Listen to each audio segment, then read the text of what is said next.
আমি একটা রিলেশনে আছি প্রায় 2 বছর ধরে। আমি চাচ্ছি আমাদের রিলেশনটা হারাম থেকে হালাল করতে। পরিবারকে না জানিয়ে নিজেরা বিয়ে করব।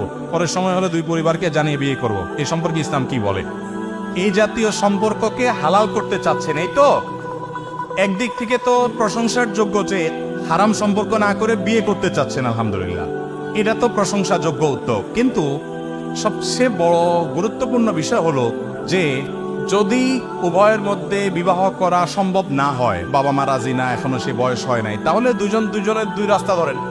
যা আমরা অপেক্ষা করি, কারোর সাথে কারোর কোনো যোগাযোগ হবে না, যদি নসিবে থাকে হবে, আর না হলে নাই।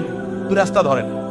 এই জাতীয় ইস্যুগুলোতে আপনার পরিবার কেন রাজি না, আপনার জন্য আদৌ এই বিয়ে সাস্টেইন হবে নাকি টাইম পাস করার জন্য শয়তান আপনাকে এই প্ররোচনায় ফেলতেছে, কদিন পরে আবার ভাগা দিবেন, এই বিষয়গুলো আসলে ইন্ডিভিজুয়াল কেস কোনো দক্ষ আলেম ইমাম সাহেবের সাথে বসে আলোচনা করে আপনার পুরো পারিবারিক অবস্থা, আপনার নিজস্ব অবস্থা বলে তারপর পরামর্শ নেবেন। আমি এখানে যদি আপনাকে বলে দিই নির্দিষ্ট করে, সেটা ভুলও হতে পারে, কারণ আপনার অবস্থার উপরে ভেরি করবে যে আপনার আসলে কোন পথে যাওয়া উচিত। তবে হ্যাঁ, আপনি আরাম থেকে বেঁচে আসতে চাচ্ছেন, এটাকে অবশ্যই সাধুবাদ জানাই।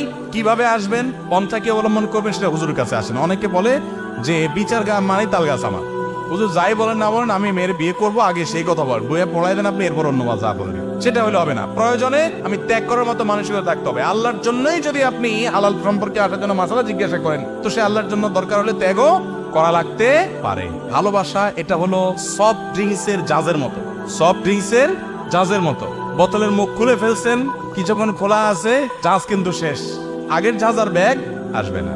এই জন্য যত ভালোবাসা আছে সব জমায় রাখেন, জায়গায় অজাগায় কুজাগায় রাস্তায় ঘাটে যেখানে সেখানে না বিলাইয়া এগুলো জমায় রাখেন। পড়ালেখা করতে থাকেন, কাজকাম ধরেন, এরপরে বিয়ে করার পর বৈধ বউরে এই ফুল জাজের ভালোবাসা উপহার দিবেন। রাস্তায় ঘাটে অজাগায় কুজাগায় দিয়া এরপরে জায়গা মতো যখন ভালোবাসার দরকার হবে তখন দেখবেন পুঁজিতে টান পড়ছে। সত্য কথা, অনেক মানুষ আছে এই আকাম কুকাম করতে করতে এদের ম্যাক্সিমামে দেখবেন পরবর্তীতে বিয়ে শাদী করে, মানে সেরকম কোনো আন্তরিকতাপূর্ণ সম্পর্ক তৈরি হয় না। আর যারা নিজের যৌবনকে হেফাজত করতে পারে, একটা সময় যখন আল্লাহ বৈধ উপায়ে তাকে স্ত্রী দেন, স্ত্রী যখন মেয়েরা যখন স্বামী পায়, তখন তাদের মধ্যকার সম্পর্ক হয় সুনিবিড় এবং সবচেয়ে গভীর। আমি ত্যাগ করার মতো মানসিকতা থাকতে হবে। আল্লাহর জন্যই যদি আপনি হালাল সম্পর্কে আসার জন্য মাসালা জিজ্ঞাসা করেন, তো সে আল্লাহর জন্য দরকার হলে ত্যাগও করা লাগতে পারে।